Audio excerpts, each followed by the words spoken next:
Som. Você pode abrir a sua Bíblia na carta de Paulo aos Efésios, capítulo 1.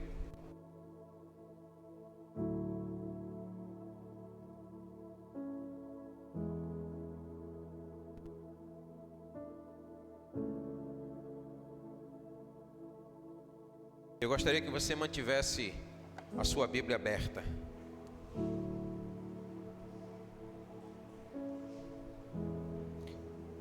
Efésios capítulo 1.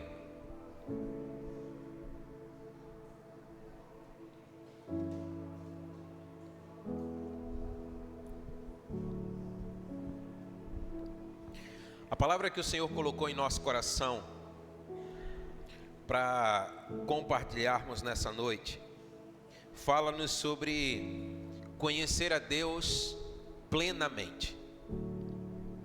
Fala-nos sobre um tipo de conhecimento que vai além do que informações, mas é um conhecimento pleno. Mas para que você possa compreender bem essa palavra, eu queria lhe trazer um pano de fundo para que essa palavra ela possa fazer sentido para você. E eu gostaria de começar pensando acerca da igreja de Éfeso, acerca da cidade de Éfeso, acerca da carta que por Paulo foi escrita a esta igreja. Muito provavelmente, essa carta ela foi escrita entre os anos 60 a 62, ou segundo alguns historiadores, 64 depois de Cristo, quando Paulo ele estava na prisão de Roma, conforme Atos capítulo 28, dos versos 16 a 31. A essa época, Éfeso ela era a capital principal da província da Ásia, e ela se situava próximo ao mar Egeu. A cidade de Éfeso ela era bem conhecida pelo seu suntuoso, magnificente templo a Artemis, ou a deusa Diana, como assim era conhecido. E a cidade de Éfeso e o seu templo, né, era assim tido como uma das 7 maravilhas do mundo antigo. Então, para essa cidade afluía muita gente. Essa cidade, ela também era conhecida por ser um importante centro político, educacional e comercial. De fato, havia assim um enfervescer de pessoas naquela cidade. E o grande número de peregrinos àquela cidade iam exatamente para adorar a Diana, iam para adorar a Artemis. E isso impulsionava a economia daquela cidade. Acredita-se que a população de Éfeso, a essa época, fosse em torno ou superior a 250 mil pessoas. Então nós estamos falando de uma grande cidade. Uma cidade que era muito importante à sua época. E Paulo esteve em Éfeso durante a sua segunda viagem missionária, quando ele foi acompanhado de Priscila e Áquila. E muito provavelmente foram esses, depois do pontapé inicial dado por Paulo, que plantaram aquela igreja ali em Éfeso. O tema principal dessa carta apresenta a igreja como sendo o corpo de Cristo. Você vai observar o apóstolo Paulo falando acerca do conhecimento dessa verdade. Mas essa carta, ela também serve para encorajamento e para admoestação, para lembrar aos efésios a respeito das bênçãos de Deus. Mas não apenas isso. Porque olha, quantos de nós aqui cremos que somos abençoados pelo Senhor? Diga amém. Nós não temos dificuldade em compreender essa verdade. Mas muitas vezes, o tipo de vida que nós vivemos fica aquém das bênçãos que nós professamos crer. E a carta de Paulo aos Efésios, ela visava exatamente encorajá-los a não somente crer, mas viver sob essas bênçãos. E eles foram então assim admoestados para que vivessem de uma maneira digna das bênçãos com as quais eram abençoados pelo Senhor. E é exatamente sobre isso que eu quero lhes falar nessa noite. E nós vamos então tomar como um fundamento para nós Efésios capítulo 1, dos versos 15 a 19. Eu queria que você pudesse me acompanhar nessa leitura. Efésios capítulo 1, dos versos 15 a 19.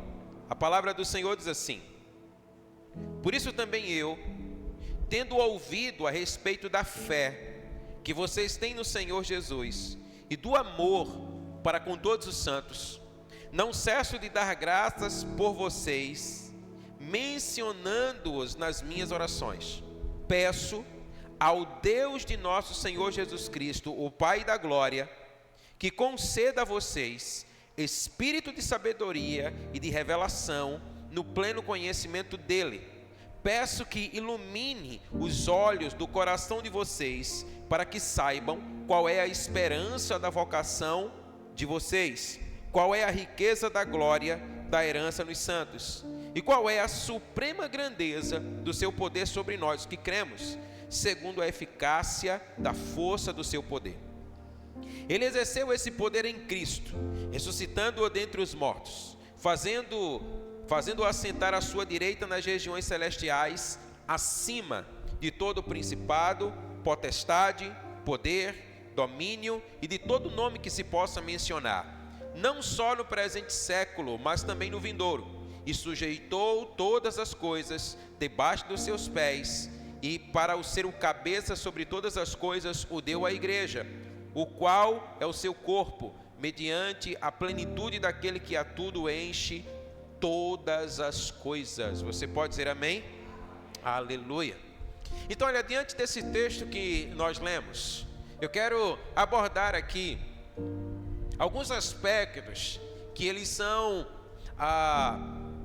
imprescindíveis compreendê-los, para que nós possamos viver de fato plenamente tudo aquilo que o Senhor ele conquistou para nós por meio de Cristo na cruz do Calvário, amém? E a primeira coisa que eu gostaria que você pudesse pensar comigo aqui nessa noite é acerca de quem é Deus. Você pode declarar isso comigo? Diga assim: quem é Deus?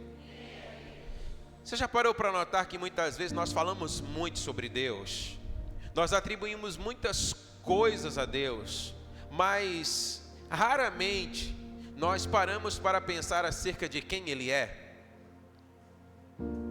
E parar para pensar acerca de quem Ele é, isso vai trazer inevitavelmente consequências à nossa vida. E é preciso entender que isso é da máxima importância. Note que a oração inicial de Paulo pelos crentes de Éfeso é para que o Senhor lhes concedesse espírito de sabedoria no pleno conhecimento de quem Deus é. Conhecer quem é Deus é vital na nossa caminhada.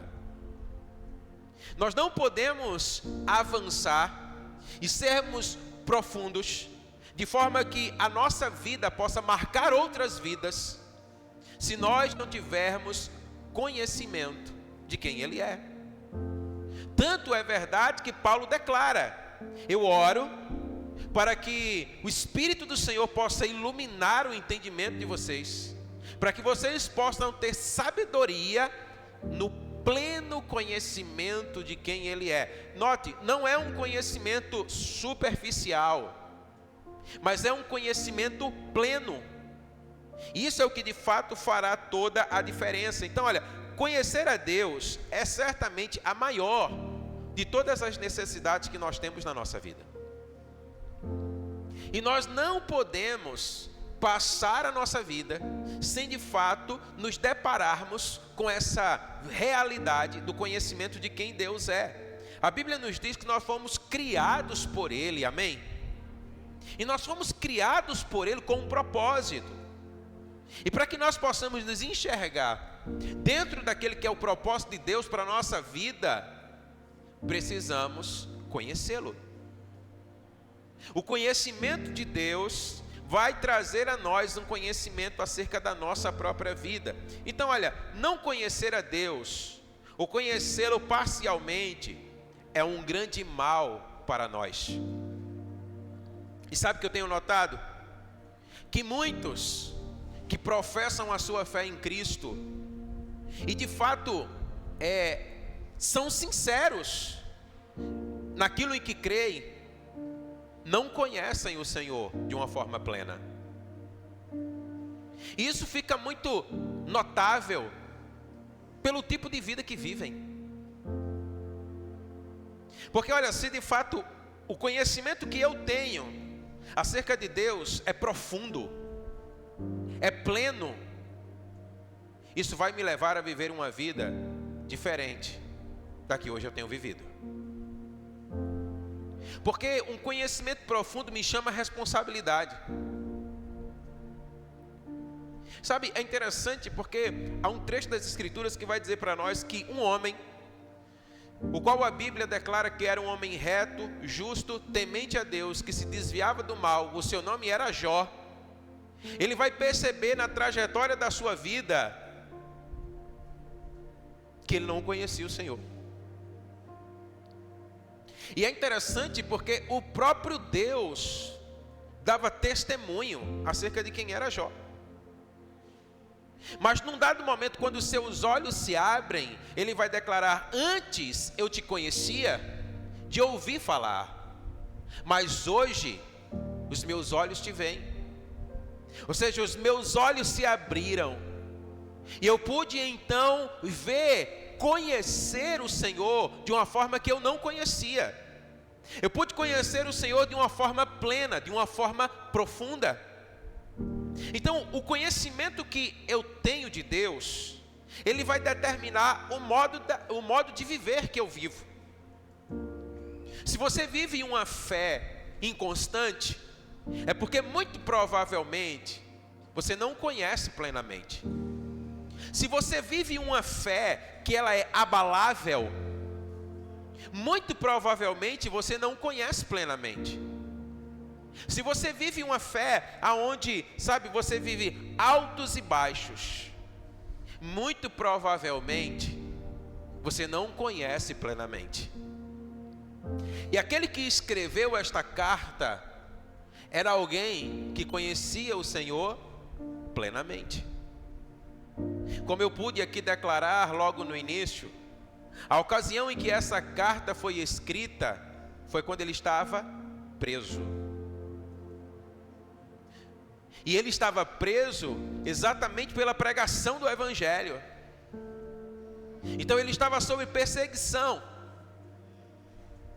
E ali, numa condição que não era das melhores, ele foi levado pelo Espírito a escrever uma carta para abençoar uma igreja que estava livre, enquanto ele mesmo estava encarcerado. Perceba que o olhar de Paulo não era para si e sobre si, mas ele estava vislumbrando aqueles que talvez estavam livres de cadeias, mas estavam presos na sua alma. E era preciso conhecer o Senhor plenamente. Então Paulo diz assim: olha, eu tenho percebido aquilo que tem acontecido na vida de vocês, e eu tenho dado graças por tudo que o Senhor tem feito na vida de vocês, mas eu oro para que o Senhor lhes conceda um espírito de sabedoria no pleno conhecimento dEle, amém? Aleluia. Eu queria que você pudesse pensar comigo, o quanto você conhece a Deus? Você já parou para pensar nisso? Quanto você conhece a Deus? Quanto você conhece dEle? Sim, olha, certamente há muito mais a conhecer do Senhor, amém? Há muito mais. Mas é interessante notar que a palavra do Senhor vai dizer que nós vamos passar toda uma eternidade tentando conhecê-lo. E ainda assim, nós não vamos poder esgotá-lo. Porque a sua palavra nos declara que ele simplesmente é. Ele não tem começo, ele não tem fim. A palavra diz que ele mesmo declara acerca de si: eu sou o que sou, amém? Mas há um tipo de conhecimento de Deus que ele está disponível para que nós possamos conhecer. E cabe a nós conhecê-lo. E é nesse aspecto que eu lhe pergunto: quem é Deus para você? Será que o tipo de conhecimento que Deus ele tem dispensado sobre as nossas vidas é o conhecimento que de fato nós temos adquirido? Note, Paulo fala sobre espírito de sabedoria no pleno conhecimento dele. Eu estava pesquisando e eu estava observando que essa expressão espírito, ela é rica em profundidade e significado. E nós não teríamos aqui tempo suficiente para poder discorrer sobre isso. Talvez nós poderíamos aqui passar uma série de mensagens somente falando sobre essa expressão espírito de sabedoria. Mas eu queria me ater aqui a um significado que significa uma corrente de ar, uma brisa, um sopro de vento, um ar em movimento, um espírito vital. E com isso eu quero que você compreenda o seguinte: trata-se de um sopro proveniente de Deus para que nós possamos ter uma revelação de quem Ele é.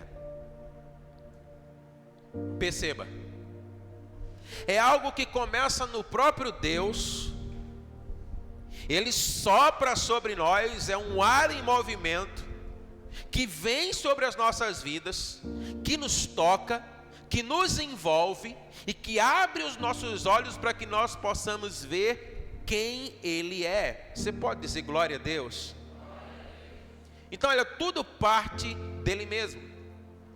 Então entenda que o Senhor, Ele é o maior interessado em que nós possamos conhecê-lo. Por isso Ele sopra o seu Espírito, para que os nossos olhos sejam abertos, para que nós possamos ver o Senhor assim como Ele é. Sabe, queridos, é interessante porque Paulo, ele fala sobre sabedoria e revelação. E essa palavra sabedoria aqui, diferentemente daquilo que nós costumeiramente entendemos por sabedoria, que é conhecimento, não é assim que muitas vezes nós entendemos? Essa palavra aqui no original significa habilidade ou experiência em alguma área. Então essa sabedoria, portanto, não se trata de um conhecimento teórico, mas é conhecimento relacional. Entenda uma coisa, por conhecimento teórico, muitos estão dividindo igrejas. Por um conhecimento teórico, por achismo, por aquilo que eu acho, por aquilo que eu entendo, por aquilo que eu estudei, muitos estão matando a fé de muitos. Mas Paulo está dizendo assim: olha, vocês precisam conhecê-lo de uma forma que vocês possam experimentá-lo.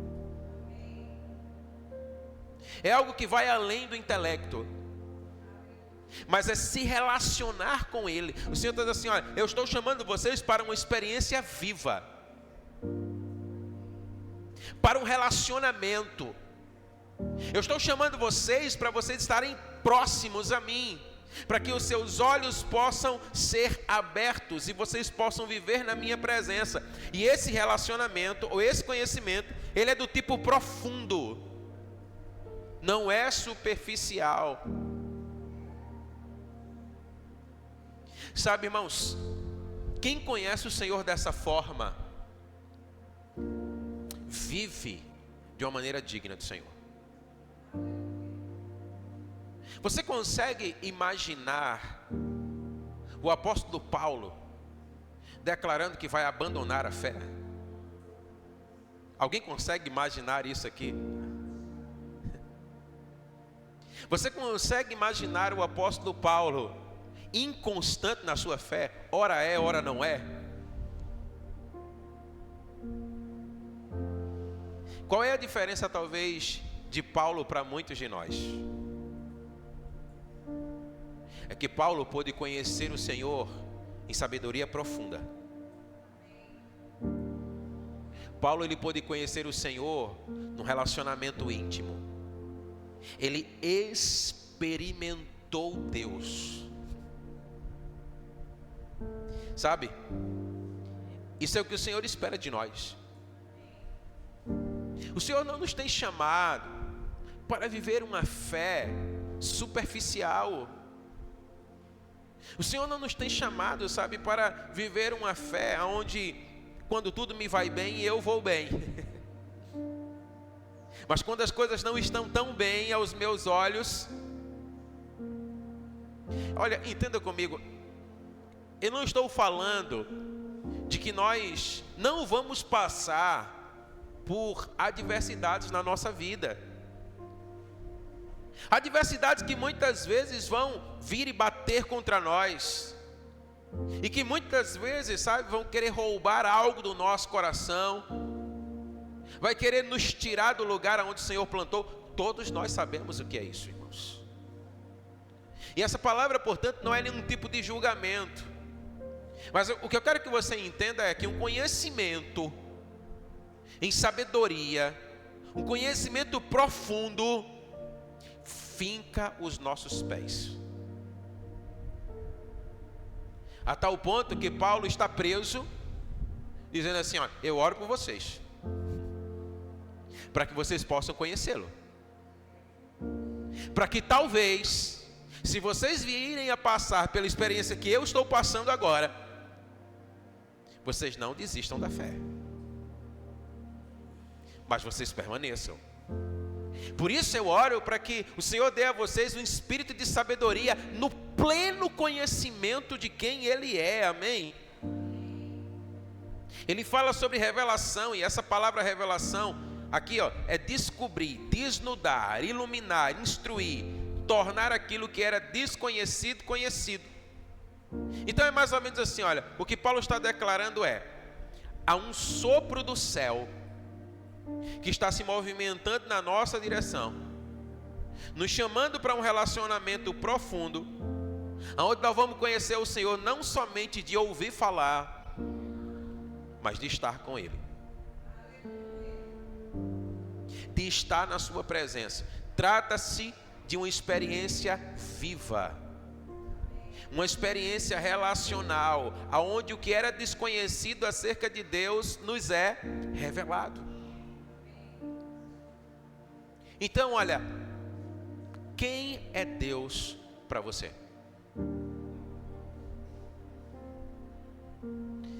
Sabe, irmãos, isso é algo que tem queimado no meu coração, porque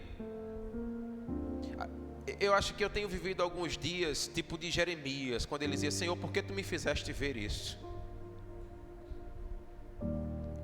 Porque eu tenho observado muitas vezes o comportamento da igreja, e parece que nós estamos tão distantes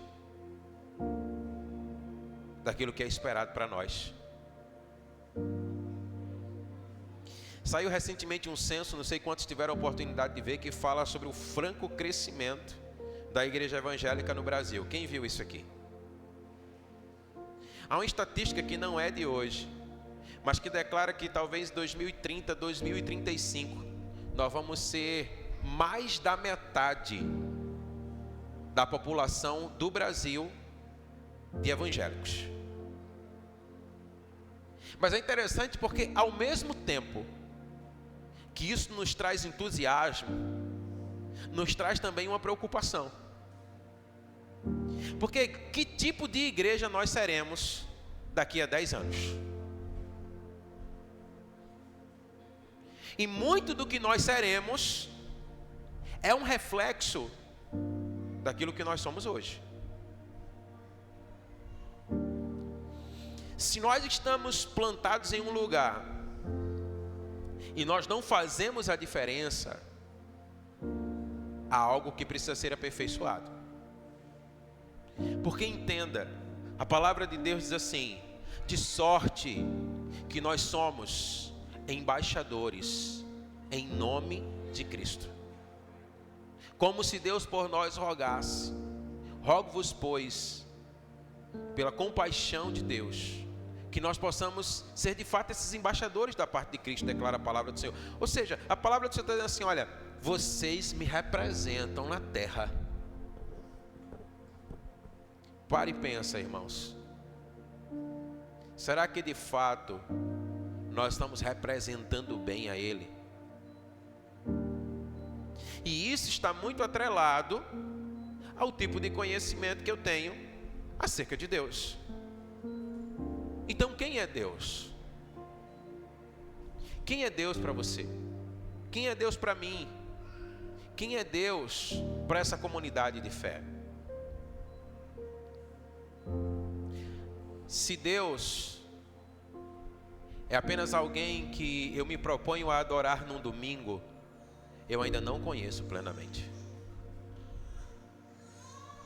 Se o tipo de conhecimento que eu tenho dele não me é suficiente para ir além, fazer mais do que aquilo que muitas vezes me é exigido, muito provavelmente eu não o conheço de uma forma relacional. Sabe por quê, irmãos? O Senhor Jesus Cristo, Ele disse assim: quando você descobre que existe um tesouro precioso no campo, olha o que Jesus disse, e Ele está falando sobre Deus. Você vai se desfazer de todas as demais coisas para que você possa adquirir aquele campo. Não é isso que Ele disse? Mas parece que muitos outros estão fazendo de Cristo um amuleto para poder conquistar tudo que desejam. Esse não é um tipo de conhecimento profundo de Deus. Esse não é um conhecimento, sabe, que vem dos céus para nós. O apóstolo Paulo disse: tudo que eu conquistei, tudo que eu alcancei. E Paulo não estava falando de pecados, Paulo estava falando de conquistas. Eu renego tudo pela sublimidade do conhecimento de quem Ele é. Será que nós estamos dispostos, disponíveis a abrir mão de tudo o que nós conquistamos, ou talvez até daquilo que queremos conquistar, pela sublimidade do conhecimento dEle? E entenda que nenhuma dessas coisas elas devem ser necessariamente abandonadas, desde que de fato nós possamos conhecer quem Ele é. Então, olha, quem é Deus? Quem é Deus para você? Quem é Deus no seu dia a dia? Quem é Deus na sua casa, no seio da sua família? Quem é Deus no seu trabalho? Quem é Deus na sua escola? Quem é Deus na sua vizinhança? Quem é Deus na sua faculdade? Quem é Deus entre os seus amigos? Quem é Deus? O conhecimento que você tem dele é um conhecimento poderoso para a transformação. E aí é interessante porque o conhecimento de quem é Deus nos leva a uma outra abordagem, que é quem eu sou. Declare comigo, diga assim: quem eu sou. Irmãos, e parece que muitos de nós nem sabemos quem Deus é e nem sabemos quem nós somos. Eu fico pensando o que é que a gente está fazendo na terra. Porque é um desconhecimento generalizado. Agora note, o conhecimento de Deus me leva ao conhecimento da minha vocação nele. Entenda que há uma vocação dos céus para as nossas vidas, amém? E sabe o que é interessante? Porque estudando essa palavra, eu vi algo interessante, que essa palavra vocação, ela é uma abreviação de uma palavra que significa convite. E convite no sentido de sentar-se em um banquete. Agora pensa comigo, o que é que isso tem a ver com vocação? Conforme muitas vezes nós entendemos. Muitas vezes nós entendemos assim, um foi vocacionado para ser pastor, um foi vocacionado para ser um missionário, um foi vocacionado para ser um líder de célula, um foi vocacionado para ser um diácono, e por aí vai. Entenda, tudo isso é vocação, amém? Mas a palavra do Senhor está dizendo assim para nós, olha, que nós precisamos conhecer, verso 18, que Ele ilumine os olhos do coração de vocês, para que saibam qual é a esperança da vocação de vocês. Então, como eu disse para você, essa palavra, ela tem o sentido de sentar-se no banquete. É um convite, um chamado ao reino de Deus e aos seus privilégios. Você é um participante do reino de Deus, você pode dizer amém? Então entenda, você tem acesso à mesa do rei. Você tem acesso ao banquete do rei, amém? E você tem acesso a todos os privilégios do reino. Quando você conhece a Deus em sua plenitude, você entende que a mesa está à tua disposição. É a esperança da tua vocação. É a esperança do teu chamado. Quando você não entende isso, você vive como um mendigo do rei. Como diz o Hermínio, né? Muitas vezes você fazendo campanhas para adquirir aquilo que já é teu. Você lembra do filho pródigo? Você lembra do irmão dele? O filho pródigo pegou tudo, desperdiçou, foi embora. Mas depois ele caiu em si e ele volta. E aí quando ele volta, a gente percebe que tem um outro pródigo na história. Porque ele diz assim, olha, o meu irmão desperdiçou tudo, acabou tudo, e o Senhor mata o novilho cevado, faz uma festa, e eu estou há tanto tempo contigo, e não me dás.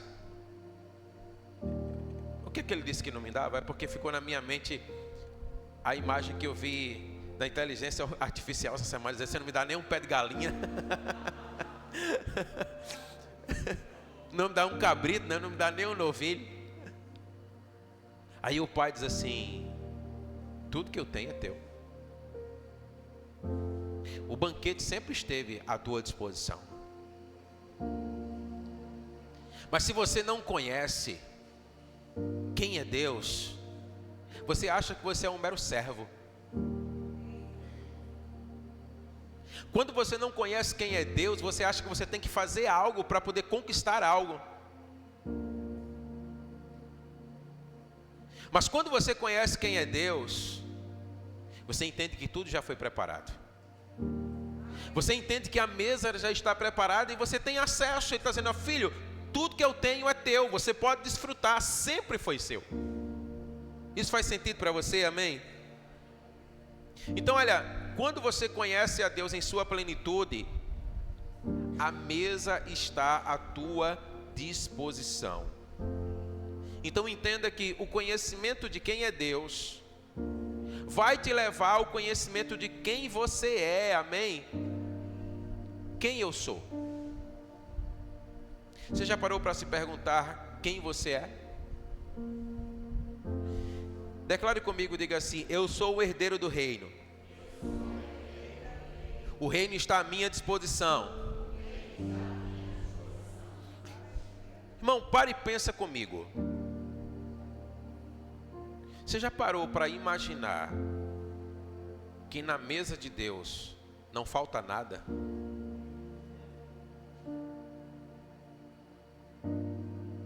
Não é assim? Se nós somos participantes do reino, por que muitas vezes na nossa mesa falta?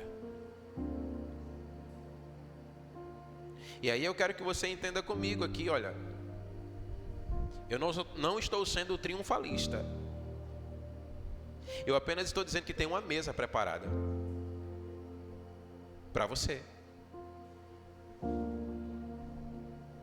Essa semana a gente estava até compartilhando, a Albânia estava compartilhando, acho que foi ontem, quando a gente estava indo para um encontro de pastores, uma postagem do pastor Hernando Dias Lopes. Isso é antigo, mas por esses dias saiu outra vez.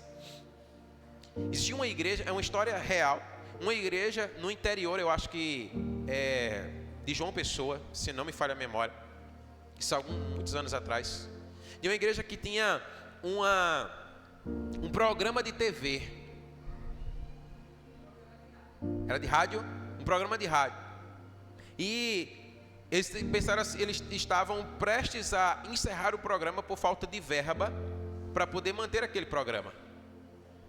E o pastor então ele compartilha com a igreja e diz assim: olha, nós precisamos levantar uma oferta para que o programa não pare, porque esse programa alcança muita gente.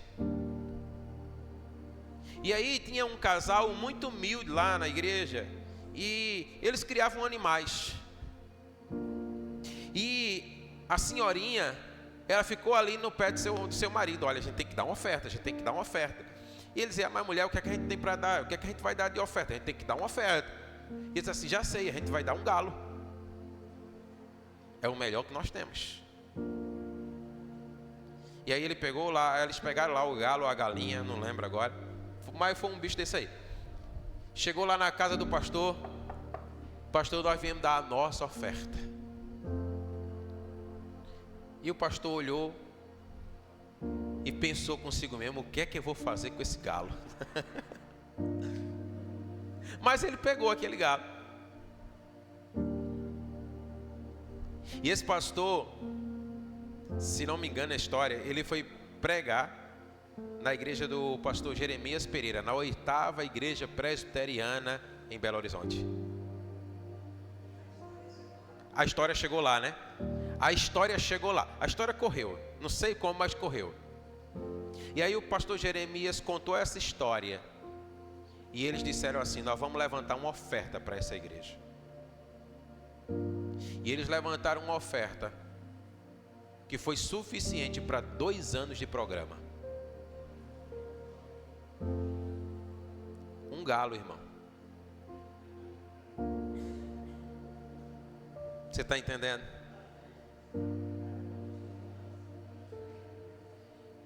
E essa história chegou em Londres.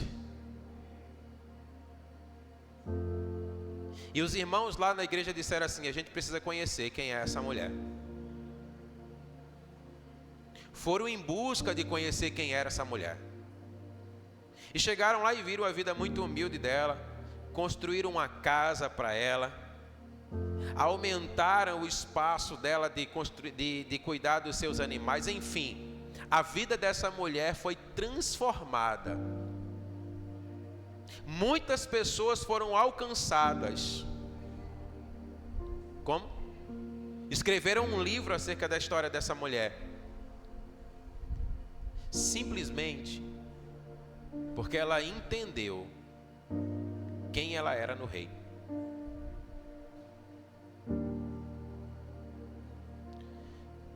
Porque na mesa do rei não falta nada. Você pode dizer amém? Nós não podemos nos achegar à mesa do rei como mendigos. Nós precisamos nos comportar à altura daquilo que somos, amém? A Bíblia diz que nós somos herdeiros desse reino. Paulo diz assim: olha, tudo é vosso e vós de Cristo e Cristo de Deus, amém? Essa é a terceira verdade que eu quero compartilhar com você. Diga assim: eu sou herdeiro de Deus. Então olha, Paulo ele ora para que os crentes de Éfeso compreendam que eles são herdeiros. Nós precisamos entender que nós somos herdeiros do reino de Deus, amém? No reino de Deus, irmãos, não tem falta. Eu até posso não ter no meu bolso, você pode não ter no seu, mas no reino tem. E nós precisamos entender que nós somos herdeiros, amém? não existe nada no reino que esteja à mesa, que não esteja disponível aos santos de Deus.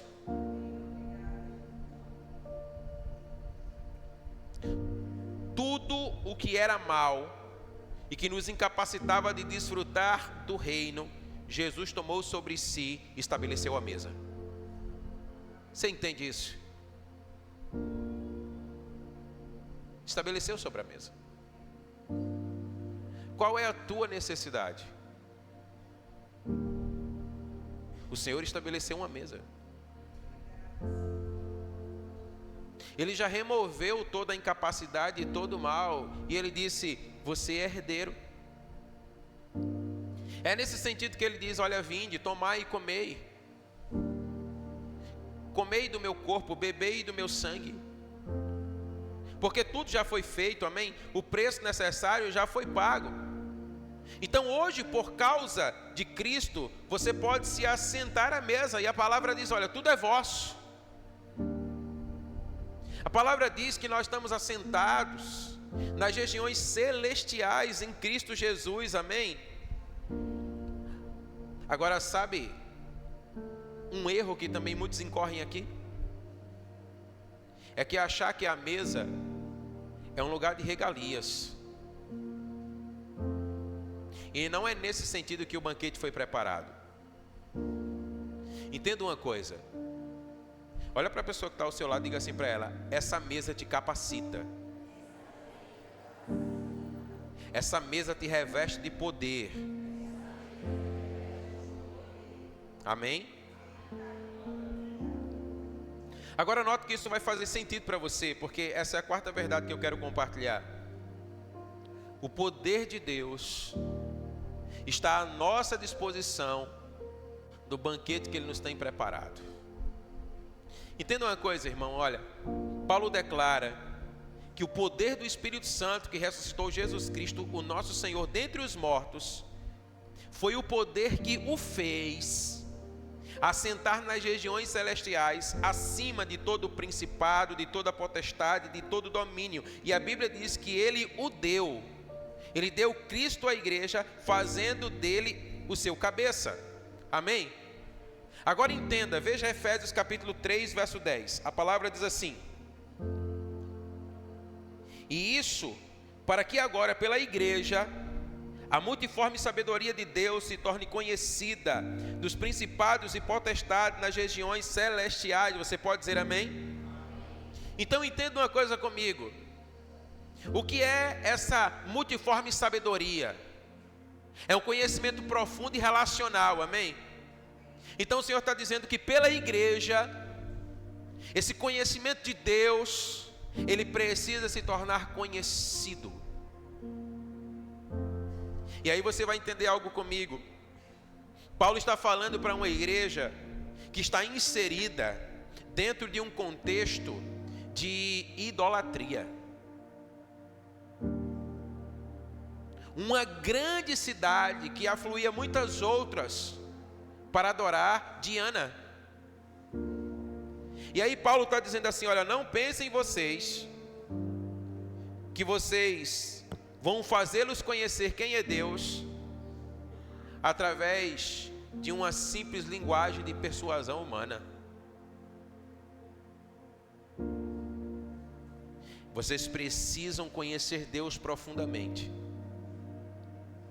Vocês precisam estarem relacionados com Ele, compreendendo que vocês são herdeiros do reino, que há um banquete, que há uma mesa preparada, para que o poder do Espírito, através de vocês, seja conhecido de todos os principados, potestades, hostes espirituais da maldade, nos lugares celestiais em Cristo Jesus. O que Paulo estava dizendo era: vocês vão vir a essa cidade de cabeça para baixo, pelo poder do Espírito Santo. E é interessante porque a palavra está dizendo isso, está deixando isso muito claro para nós. No texto que nós lemos fica muito claro. Então olha, Eles precisam conhecer esse poder. Então, na medida em que o poder de Deus se manifesta, ele se torna conhecido pela igreja nas regiões celestiais. E o que é que acontece?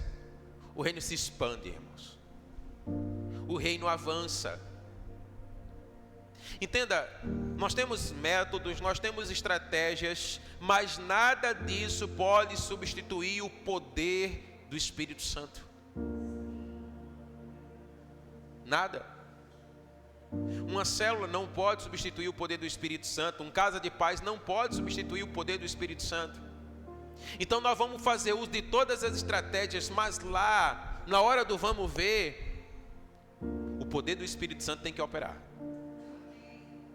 O poder do Espírito Santo tem que agir. Amém? E sabe quando é que isso acontece? Primeiro, quando você conhece quem Deus é. Segundo, quando você entende quem você é. E quem é você? Você é o meio pelo qual escolheu Deus para que a glória dele seja conhecida na terra. Mas se você não entender isso, você vai dizer assim: olha, deixa isso para o pastor, porque ele é pastor. Deixa que o pastor ora, deixa que o pastor unge, deixa que o pastor prega. Mas Deus está falando sobre você. Está disponível para você. Em Efésios 3,16, a palavra diz assim: olha, que o Senhor conceda a vocês que vocês sejam fortalecidos com poder mediante o seu Espírito. Então o poder de Deus, ele está à nossa disposição. O poder de Deus, ele está em nós pelo Espírito, amém? Para que a gente possa remover principados, potestades que querem impedir o avanço do reino de Deus. Então você pode manifestar a glória de Deus através da sua vida, através do poder do Espírito que habita em você.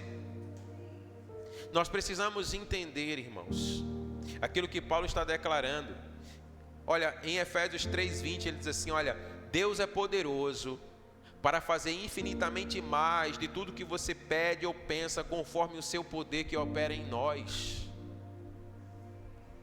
Agora entenda, um conhecimento superficial de Deus não vai permitir que você experimente essas coisas maiores. Há pessoas que dizem assim: olha, são crentes, são nossos irmãos,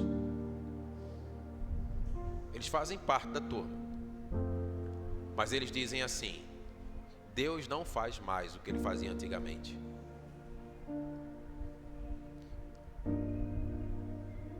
E é interessante porque muitas vezes eles usam a própria Escritura para dizer isso. E eu não sei como é que eles conseguem fazer isso, porque a Escritura mostra exatamente o contrário. É Deus operando o tempo todo, irmãos. Você vê Atos dos Apóstolos, o poder do Espírito está caindo o tempo todo, a glória de Deus está acontecendo o tempo todo. Paulo está pregando, o cara cai, quebra o pescoço, Paulo vai lá e ressuscita o cara. E o que a palavra de Deus está dizendo é: esse Deus, ele é poderoso para fazer mais, infinitamente mais do que aquilo que você pensa, ou que você pede, conforme o poder que opera em você. Você pode dizer amém? Aí é interessante porque no final desse texto ele vai dizer assim: olha, a ele a glória na igreja e em Cristo por todas as gerações, para todos sempre. Você pode dizer amém? E aí eu digo assim: olha, em Cristo não tem nenhum problema, porque ele está dando glória para Deus, amém? Mas e na igreja? Nós estamos dando glória para Deus? E quando eu estou dizendo dar glória para Deus, não é abrir a boca e dizer glória a Deus. Não é isso. Porque se você for olhar o contexto, ele está dizendo é a manifestação do poder. Porque Cristo glorificou ao Pai. Ele disse: eu te glorifico, Senhor. Ele glorificou, mas e nós? Como é que a gente glorifica? É tocando com poder nas regiões celestiais, manifestando a glória de Deus.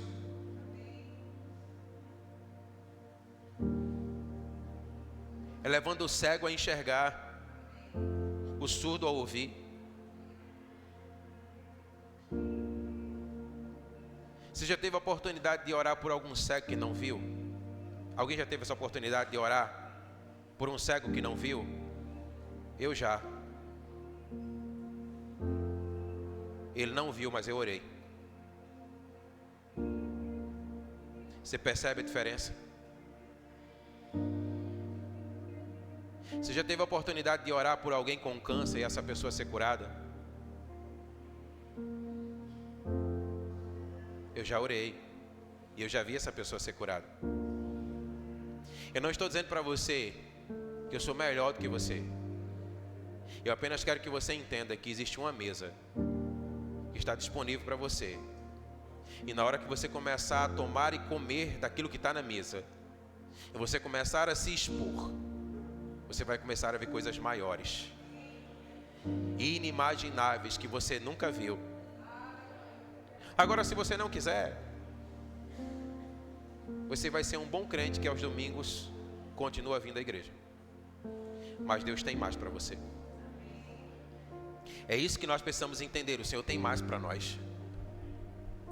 Há um poder que opera em nós, amém? O Filho glorifica o Pai e a igreja também precisa glorificar ao Pai, amém? Eu queria que você pudesse se colocar de pé.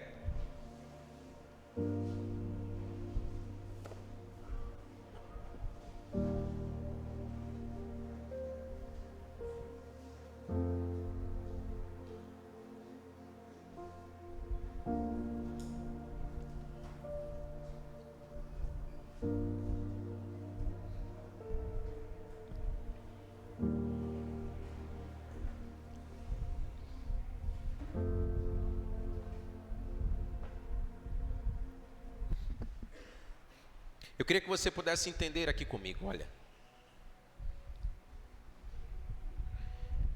Há um chamado do Senhor para a nossa vida hoje. E o primeiro aspecto desse chamado consiste em conhecê-lo plenamente. Às vezes, irmãos, a gente se desvia de onde tudo começou. E quando eu falo se desviar, eu não estou dizendo para você que você desviou do evangelho, não é isso. Mas às vezes a gente sai da rota.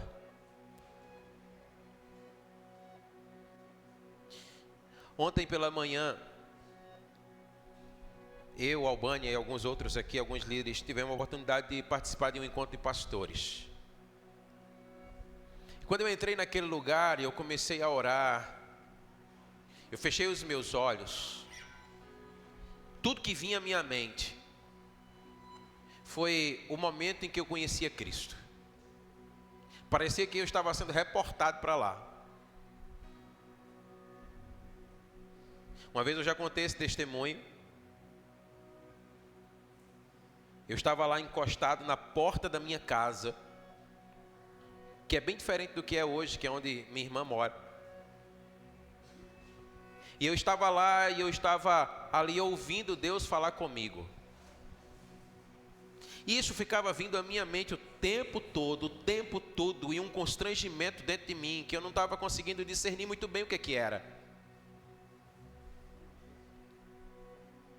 Até que de repente alguém chegou até mim, eu estava com meus olhos fechados, de joelhos orando, colocou a mão no meu coração e disse assim para mim: o Senhor está recolhendo suas lágrimas.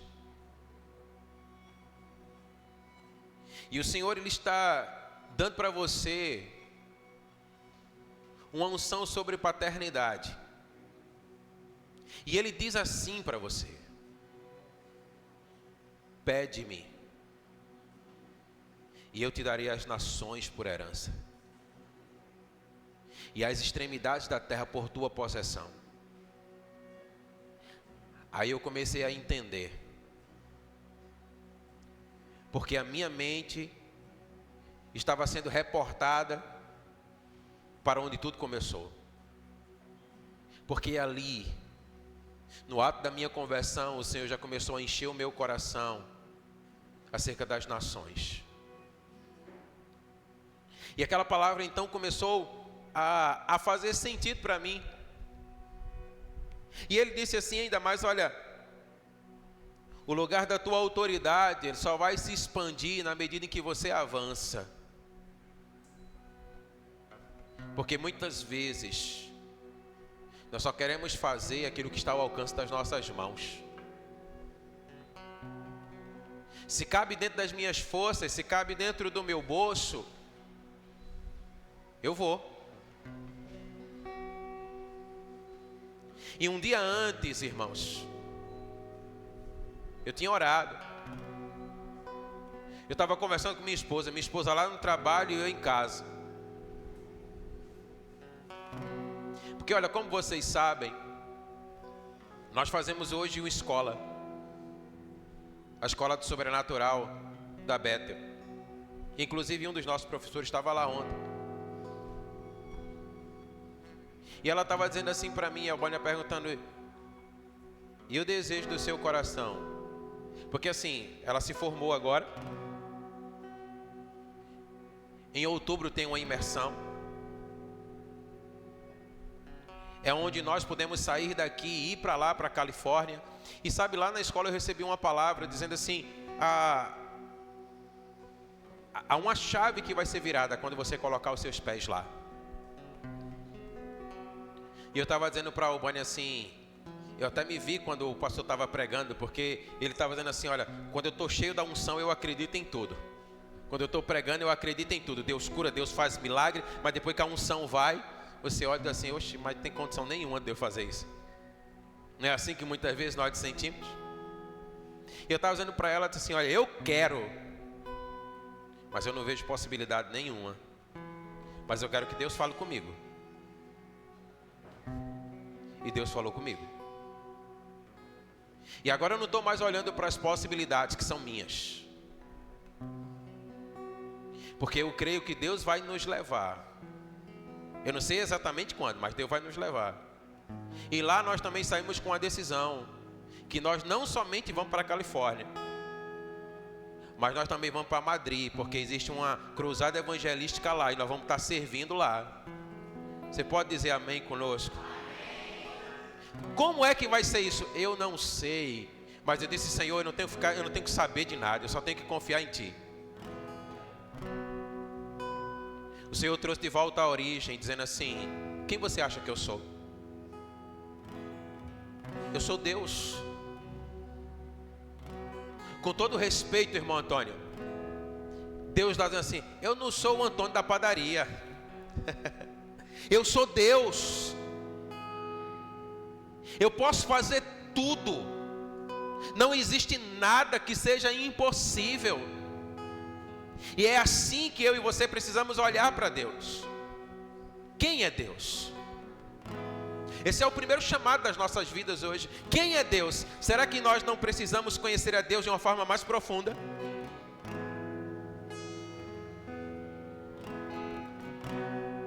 É interessante, você que tem um filho pequeno, daqui a pouco vai acontecer isso. Ele vai chegar ali na frente, porque tem uma cantina ali preparada. E ele vai dizer para assim, ó, pai, eu quero. Ele não está nem aí para saber se tu tem dinheiro ou não. Ele sabe que ele tem um pai que paga aquilo que ele precisa. Ele vai dizer, eu quero, dá teu jeito. Não é para fazer os nossos gostos, irmãos, mas eu quero que você entenda. Existe um Deus que pode tudo. Existe um Deus que quando você compreende que você tem uma herança nele, e o poder do Espírito dele está em você, ele é poderoso para você orar e você ver coisas maiores do que você imaginou que você veria. Você vê milagres, você vê libertação, você vê transformação, você vê salvação, você vê restauração. É sobre isso que eu estou falando. Então, se você entende que você precisa conhecer Deus de uma forma mais plena, se você precisa saber qual é a sua vocação nele, saber qual é a sua herança nele, se você é aquele que você quer manifestar o seu poder, o poder de Deus nas regiões celestiais, essa palavra é para você. Eu quero convidar você a responder isso nessa noite, em nome de Jesus. Enquanto nós adoramos ao Senhor,